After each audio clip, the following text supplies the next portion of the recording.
Hello guys, welcome to my channel. तो ये है परसों का ब्लॉग 12 तारीख का, जिस दिन एकादशी था, देव उठनी एकादशी, तुलसी विवाह, उस दिन का व्रत है। तो वहाँ यहाँ पर हमारा व्रत था और ये मैं फल खा रही थी, केला, सेव, नाशपाती।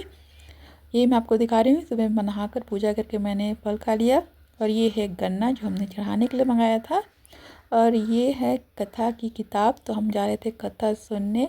इसमें पूरी एकादशी की कहानियाँ हैं, मतलब कथा है, पर आज वाला कथा हम सुन लेंगे। तो चलिए आज हम कथा सुन लेते हैं। आने में लेट था, मतलब पड़ोस से भी कोई आ रहा था कथा सुनने, तो आने में लेट था।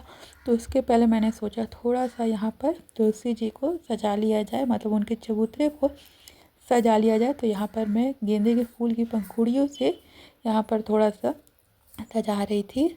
शाम को पूजा करने वाले थे, पर अभी दिन में ही मैं थोड़ा सा, मतलब 4 बजे के करीब इस तरीके से सजा रही थी। तो इस तरीके से शाम को मतलब इकट्ठे ज़्यादा काम नहीं पड़ेगा, इसलिए तो मैंने गेंदे के फूल की थोड़ी सी पंखुड़ियाँ ले लेके सजा दी। और यहाँ पर मैं आपको फाइनल लुक दिखाती हूँ। इस तरीके से मैंने थोड़ा सा सजाया था, बहुत ज़्यादा मैंने कुछ नहीं किया था, बस फूल से ही मैंने यहाँ पर थोड़ा सा सजा दिया था। नहीं तो हर साल हम रंगोली बनाते हैं, लाइटनिंग रहती है, बहुत ही ज़्यादा अच्छे से सजाते हैं, पर इस साल बहुत ही सिंपल से थोड़ा सा बस पूजा कर लिया था। तो यहाँ पर ये मेरी तुलसी जी है, हमारी तुलसी जी। जो पुण्य करता है वह प्रबोधनी एकादशी के व्रत पुण्य के समान व्यर्थ है। इसलिए हे नारद, तुमको भी विधि पूर्वक विष्णु भगवान की पूजा करनी चाहिए। एक बार बोलिए, विष्णु भगवान की जय। और यहाँ पर ये कथा सुन रहे थे, तो वही मैं आपको सुना रही थी। और ये शाम को देखिए धीरे धीरे ये पूजा की सारी तैयारियाँ चल रही है। यहाँ पर मैं और मम्मी गन्ने को धो रहे थे, मतलब मैं धुला रही थी, मम्मी गन्ने को धो रही थी।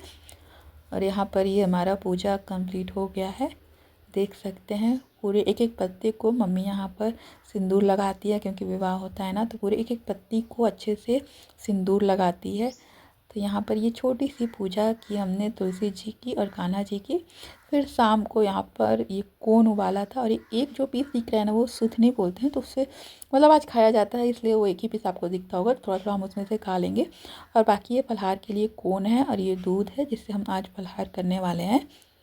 पहले पता है मम्मी लौकी की खीर बनाती थी अधिकतर इस एकादशी को, पर वो उतना पसंद नहीं आता था, इसलिए फिर मम्मी ने उसे बनाना छोड़ दिया। नहीं तो मम्मी नियम से वही बनाती थी। फिर कौन ही हमने खा लिया। और ये अगले दिन का पारण का वीडियो है। पारण में हमने लौकी की सब्ज़ी घी में छौंक के, नमक हल्दी और घी में छौंक कर ये सब्ज़ी बनाई थी। बहुत ही सिंपल सी, सादी सी, बहुत ज़्यादा टेस्टी लगती है। और ये दाल बन रहा था, लौकी की सब्ज़ी और दाल पहले बनने के लिए रख दिया था। उसके बाद हम यहाँ पर रोटी बनाएंगे। तो ये रोटी भी बन चुका है, ये सब्ज़ी, दाल और रोटी कंप्लीट है।